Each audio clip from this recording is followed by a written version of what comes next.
أعوذ بالله من الشيطان الرجيم. بسم الله الرحمن الرحيم. Assalamu alaikum warahmatullah.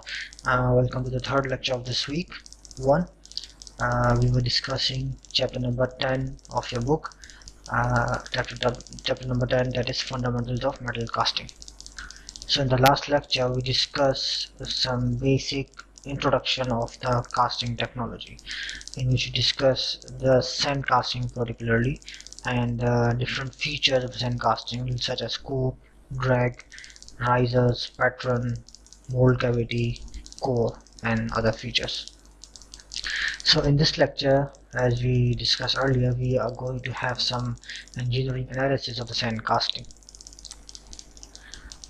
And when I say the sand casting, because we have discussed only sand casting up to now, that's why I'm writing it. Otherwise, these steps are also involved in other casting as well, with some changes based on the mechanism we are using, based on the type of the mold, based on the type of the material, and some other factors as well. So when it comes to engineering analysis of the casting, we have 4 steps in the casting process. It starts with the heating of the material until it melts. Then that molten material is poured into the mold cavity, and that is allowed to solidify, and during solidification it experiences some shrinkage. So these are basically the 4 steps of the casting process. So we start with the engineering analysis of the first step, that is the heating.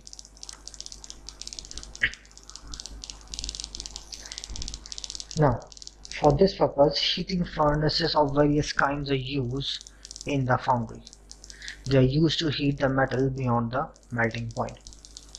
So, and we should make sure that enough heat is supplied to the molten material such that when we pour that molten material into the mold cavity, it shouldn't start to solidify before filling the mold cavity completely. So we just don't heat up to the melting point. Instead, we heat beyond the melting point, such that to make sure that the metal doesn't start to solidify while pouring the material into the mold cavity or before filling the mold cavity completely. So the heat energy supplied in the casting process is equals to the first one, heat required to raise the temperature from the room temperature to the melting point. The first step of heat, or the first batch of heat we are providing to the material, is required to raise the temperature from room to the melting point. The second, heat of fusion. Once it reaches a melting point, then there is a change of phase is required. So the heat consumed during the change of phase, that is heat of fusion. Then the third one, heat required to raise the temperature beyond the melting point up to the desired value. So we have 3 kinds of the heat that we are providing in the casting process. So that's why that is equals to, as we know, the heat supplied is equals to mCp delta T, right? So we can write it as the rho v C delta T. This is one kind of, so we are providing heat from room temperature to melting point, plus heat of fusion, plus heat from melting point to the pouring temperature, right? So that is why we have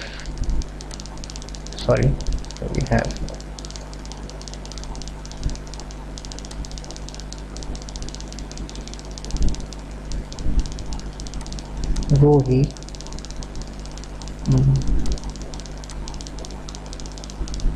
rho v of the specific heat in the solid state into delta T, that is melting point minus room temperature, or you can write T naught, plus heat of fusion, you can write simply, and rho v plus specific heat in the liquid state into the change in temperature, that is pouring temperature minus melting point temperature, and you simply take out the rho v as common. So we will simply have CS and Tm minus Tr plus HF plus Cl into Tp minus Tm. So this is how we got the expression, this one. Okay, so we are supplying three kinds of heat: the heat required to raise the temperature from room to the melting point, then heat of fusion, and the heat required to raise the temperature from melting point to the pouring temperature. So here we have CS as a specific heat of the in the solid state. We have Cl, specific heat in the liquid state. Tm is a melting temperature. T naught is the starting of the ambient temperature. We have the heat of fusion, pouring temperature, and volume of the metal being heated. So let's check out the example. What it says, 1 cubic meter, what it says is 1 cubic meter of certain eutectic alloy. What is a eutectic alloy? We will discuss when we will discussing the solidification. So 1 cubic meter of a certain eutectic alloy is heated in a crucible, which is a kind of furnace. It's a kind of furnace which is used to heat the melting material. Is heated in a crucible furnace from room temperature to 100 degrees centigrade above its melting point for casting. The alloy density is 7.5 grams per centimeter cube and the melting point is 800 degrees centigrade.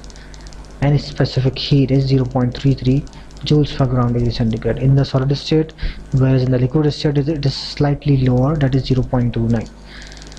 And heat of fusion is 160 joules per gram.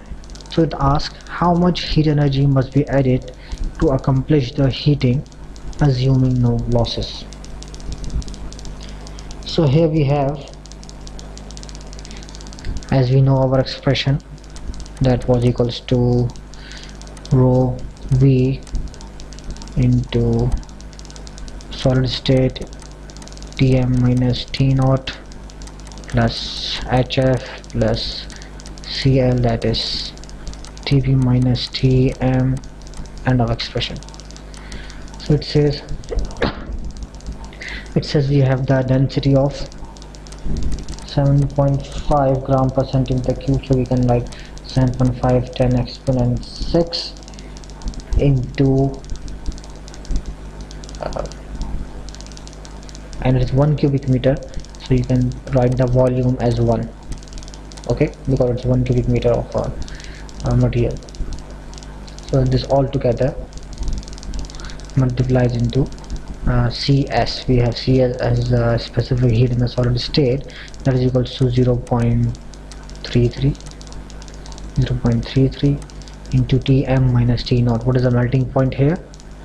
The melting point is 800 degrees centigrade. So we have melting point of 800 degrees centigrade, and the ambient temperature, let's take ambient temperature to be 25, plus we have the heat of fusion as 160, plus we have 0.29 of the specific heat in the liquid state into Tp minus Tm.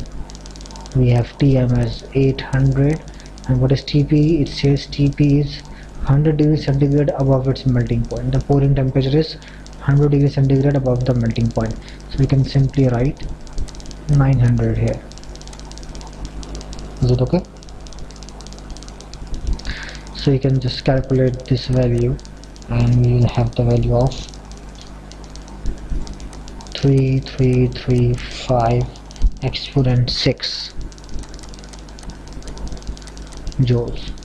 So this is the total heat that is to be supplied for achieving a temperature, pouring temperature of 100 degrees centigrade above the melting point.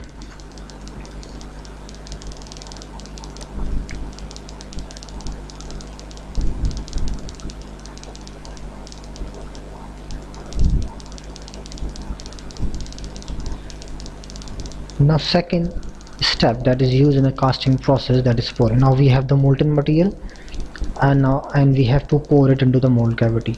So there are some factors involved in the pouring as well.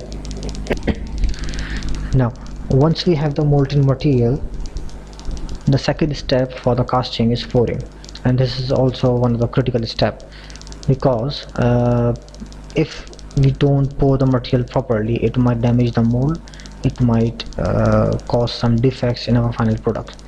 There are certain factors that govern the pouring process. The first one is the pouring temperature, and we have just calculated the pouring temperature in the last slide, and it is the temperature at which molten metal is introduced into the mold cavity. Second one, that is the pouring rate. What is pouring rate? The volumetric rate at which a molten metal is poured into the mold cavity. How it is important, because if it is too excessive, if the molten rate is too excessive, it might cause turbulence, and this turbulence can cause some problems, and I will tell you why. If it is too slow, the material might freeze or solidify before completely filling the mold cavity. Why turbulence should be avoided? Because turbulence accelerates the formation of metallic oxides, and these metallic oxides are brittle in nature, and because of the brittleness, they can act like a stress razors in the whole material. So these metallic oxides should be avoided by avoiding the turbulence during the pouring. There are some other factors as well that contribute to the avoidance of the turbulence. That is, because of the turbulence, there can be mold erosion. Mold erosion means because of the movement of liquid over the mold cavity, it might wear the mold surface because of the impact of flowing metal. Molten metal are dense and highly reactive, so they cause high rate of erosion, especially turbulence. So if we have a molten metal and it is also in turbulent regime, it will erode the surface of the mold cavity much faster compared to the other materials. So let's have some engineering analysis of the pouring. So an important relationship that governs the flow of liquid metal through the gating system and into the mold cavity is Bernoulli theorem, which states that the sum of energies, that is head, pressure, kinetic, and the friction at any 2 points in a flowing liquid are equal. Let's suppose this is our basic scheme for the sand casting, and this is our gating system or the down screw. We take this as 0.1 and this one as 0.2. So according to Bernoulli theorem,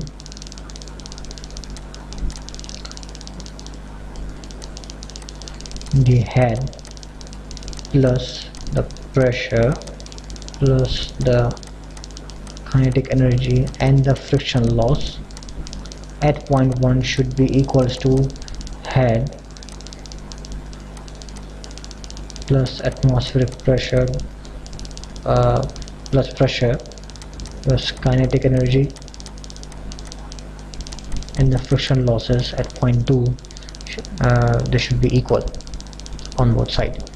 So although there is a friction that exists in this flowing liquid, in this flowing metal in the mold cavity, but for the sake of simplification, just ignore the friction effects, and we assume that the liquid is under the constant atmospheric pressure, so we can just cancel out this pressure as well. So whatever we are left with is H1 plus V1 squared divided by 2G equals to H2 plus V2 squared divided by 2G.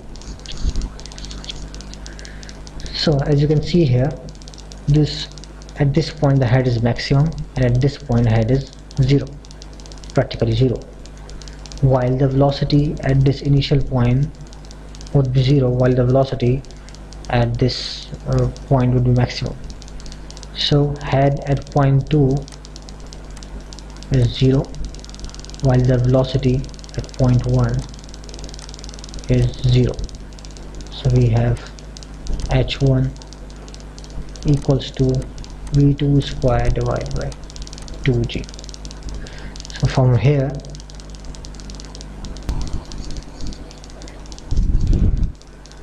so from this expression it can be solved for the flow velocity, that is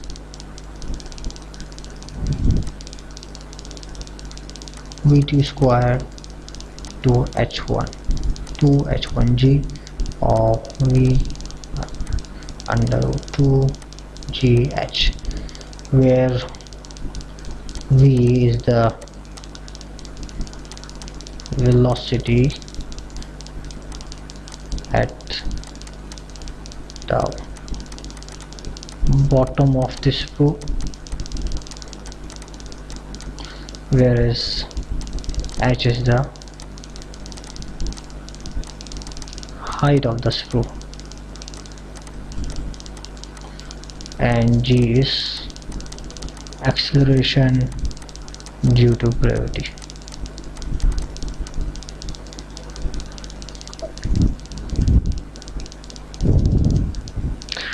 There's another relationship that can be used, and it is important during pouring. That other important relationship is the continuity law, which states that the volumetric flow rate remain constant throughout the liquid. So it can be expressed as Q equals to V1A1 at any point equals to V2A2 at any point. So let's suppose we have the, as we know, the down sprue is like this one, right?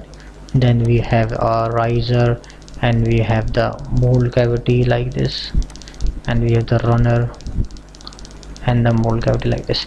So we have the down sprue in tapered form, and the reason is this continuity law, because we need to maintain the constant volumetric flow rate. So as the velocity increases when the molten metal moves downwards, construction area is reduced to maintain the volumetric flow rate. So that is the reason this down sprue is in the tapered form. So here you can write let me change. Here you can write Q is the volumetric flow rate, whereas it can be, the unit is centimeter cube per second. Then we have V equals to velocity during the flow, and this A is the cross-sectional area.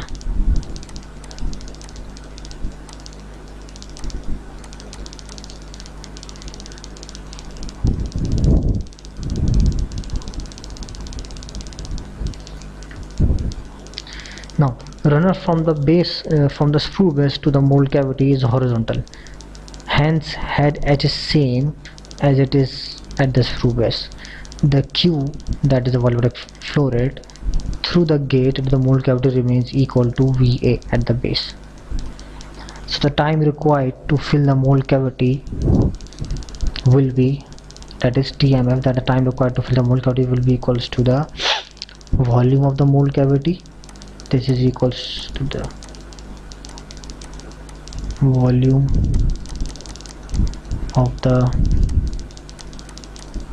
mold cavity and divide by the volumetric flow rate.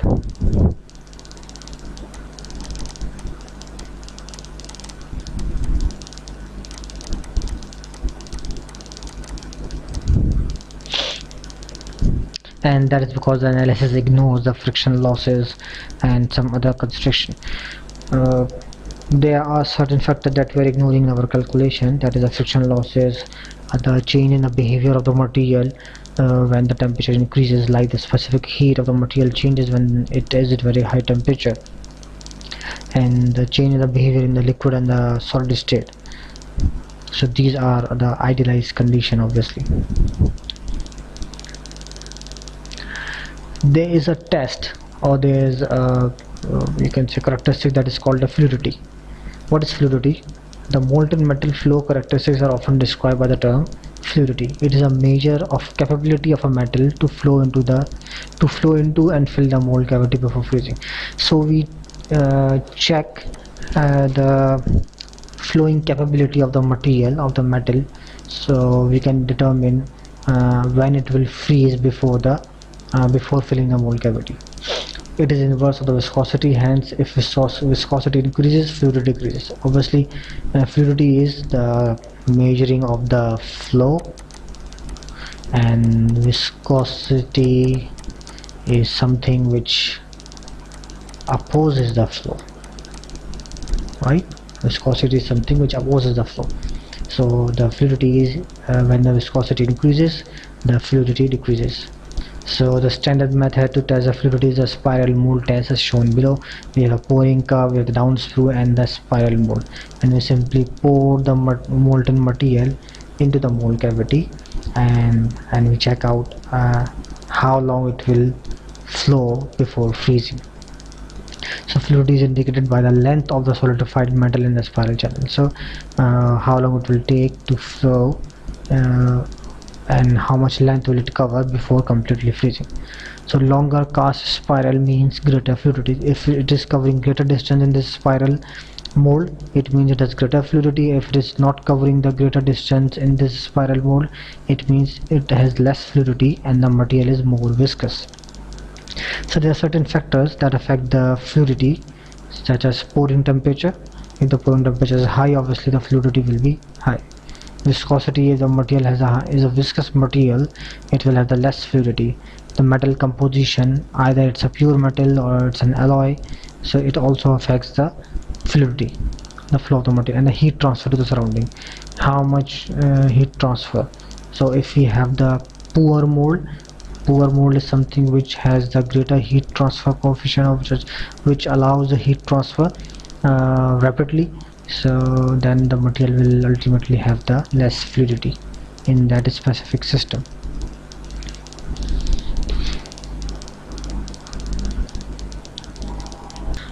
Now let's solve this example.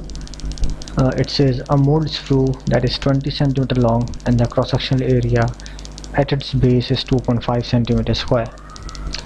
The screw feeds a horizontal runner leading into a mold cavity. So we can if we can draw it here, we have a mold screw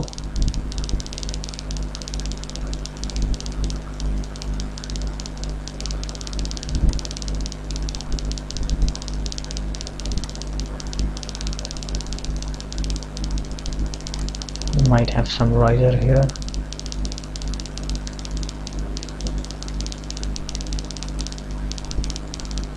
It says we have the mold screw that is approximately 20 cm long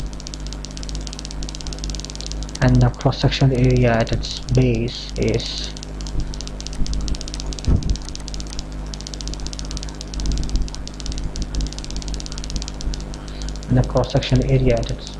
is 2.5 cm square, and the mold cavity, the volume for this mold cavity, it is equals to 1560 centimeter cube. Now it says determine a velocity of the molten metal at the base of the screw, and also volumetric flow rate and time required to fill the mold.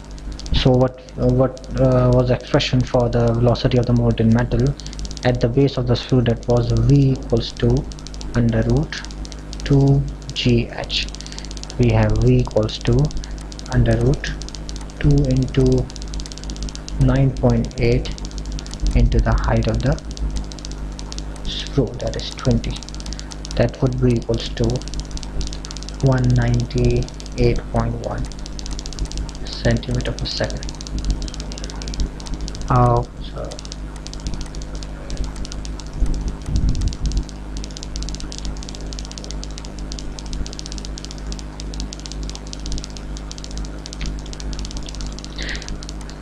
So V equals to under root 2 into 981 centimeter per second square into h, that is 20 centimeters. So we will have 198.1 centimeter per second. This is the velocity for the molten material. Now second expression it asks determine the volumetric flow rate. What was the volumetric flow rate? That was Q equals to A into V. So we have A as 2.5 centimeter square and V was, which we have just calculated, 198.1 centimeter per second. So that would be equals to 495 centimeter square per second. That is our volumetric flow rate.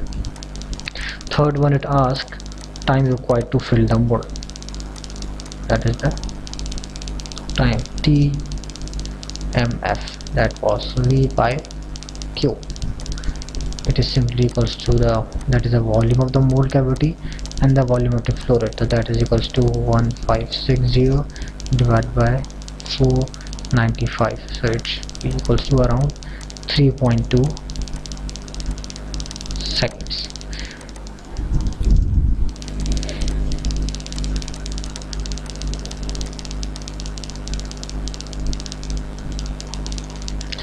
Now we have discussed the first step, that was a heating, and we saw that we need to heat the material beyond the melting point so that we can pour into the molten material. Then we discussed the pouring, that there are three important factors. The first one, the pouring temperature, the pouring rate, and the turbulence. And we discussed and we performed some engineering analysis of the pouring in our casting technology. Now once the material is poured and it has completely filled the mold cavity, the next step is the solidification. After pouring the material into the mold cavity, the molten metal cools and solidifies. So in this section we will examine the physical mechanism of solidification that occurs during the casting process. So it might include the solidification time, that's shrinkage mechanisms, and directional solidification, and some riser designs. So we can have two kinds of the material in the casting process. Either we are performing the casting of the pure metal, or we are performing the casting of the metallic alloys, or the alloys simply. So in case of the pure material, as we know, pure material solidifies and melts at a constant temperature, which is represented in this curve. So let's suppose we have a time temperature graph, and we have started to heat the material until it achieves enough temperature, it reaches the melting point. This one is, we have the melting point here. Then we have some heat of fusion, then we'll again heat it up to the pouring temperature, that is TP, we have calculated earlier.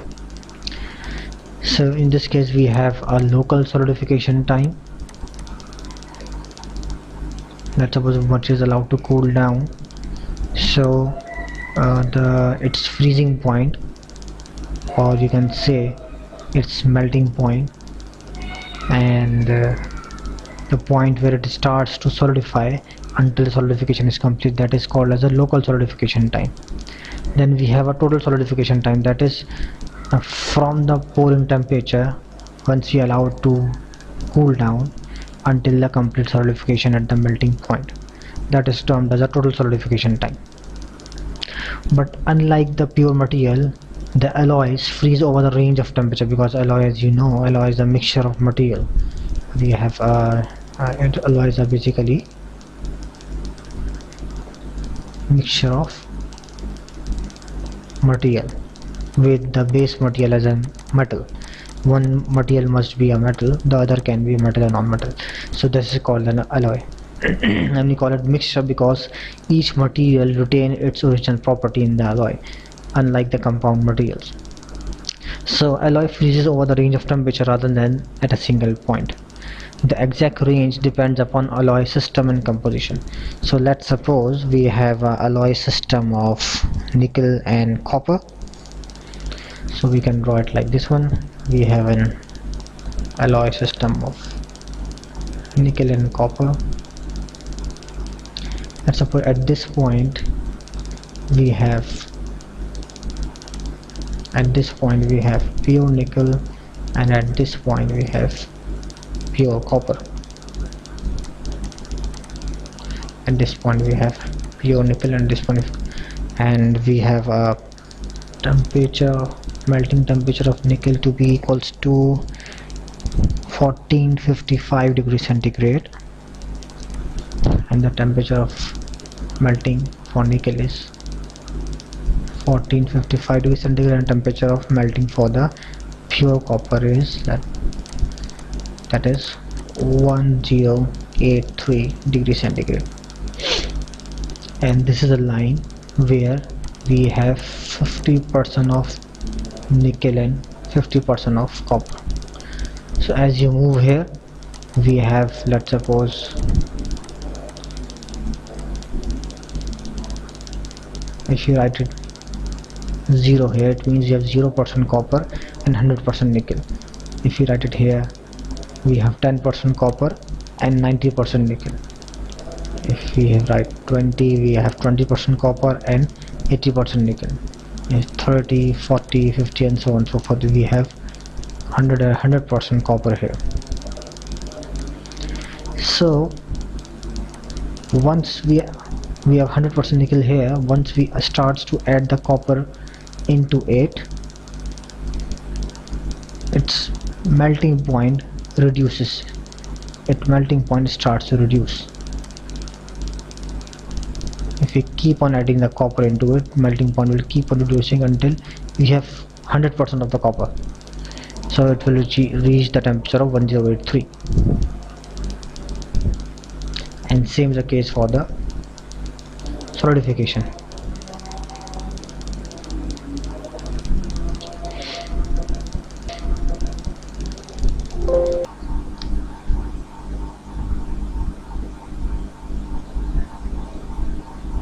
So this is how we got two equilibrium lines. The first one is called as the solidus.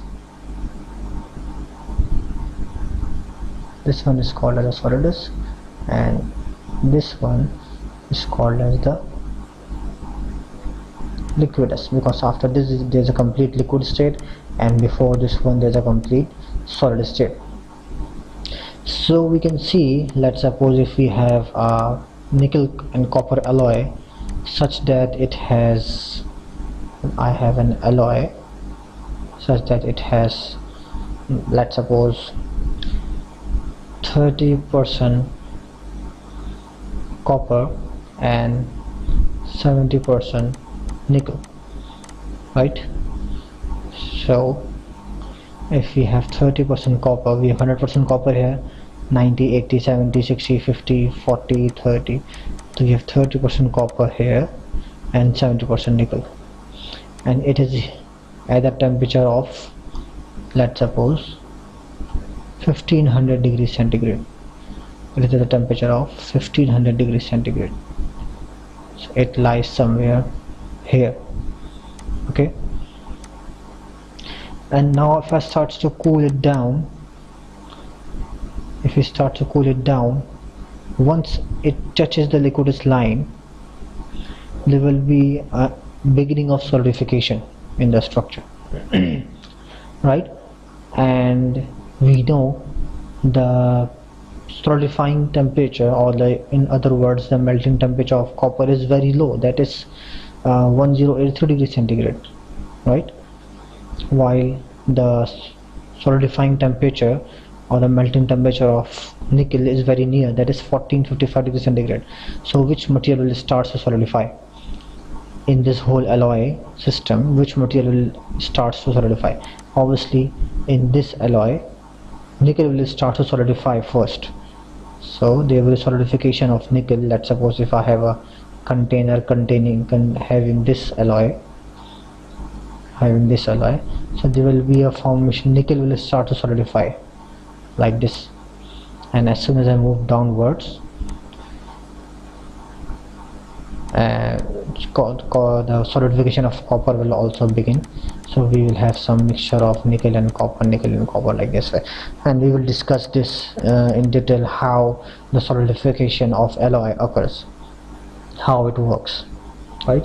So if we draw this time temperature curve for an alloy, just erasing this one, if you draw this time temperature curve for the alloy material, it won't have any local solidification time. It will have only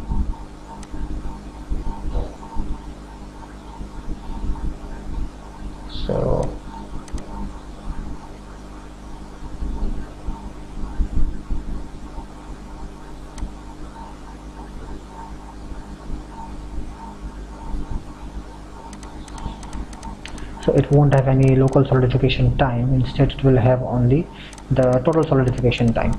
So we have here, let's suppose, the pouring temperature. So we will cool it down to somewhere. Its freezing point is here, the beginning of the freezing.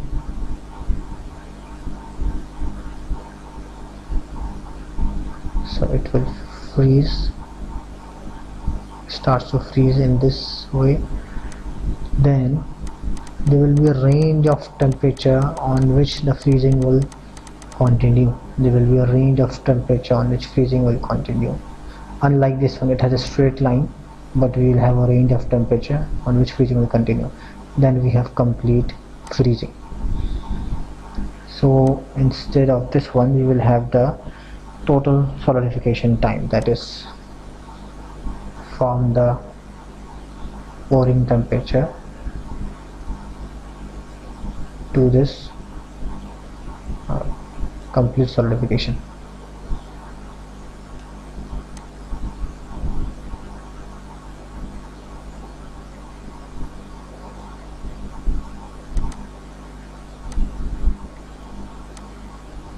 Right, this one is complete solidification time.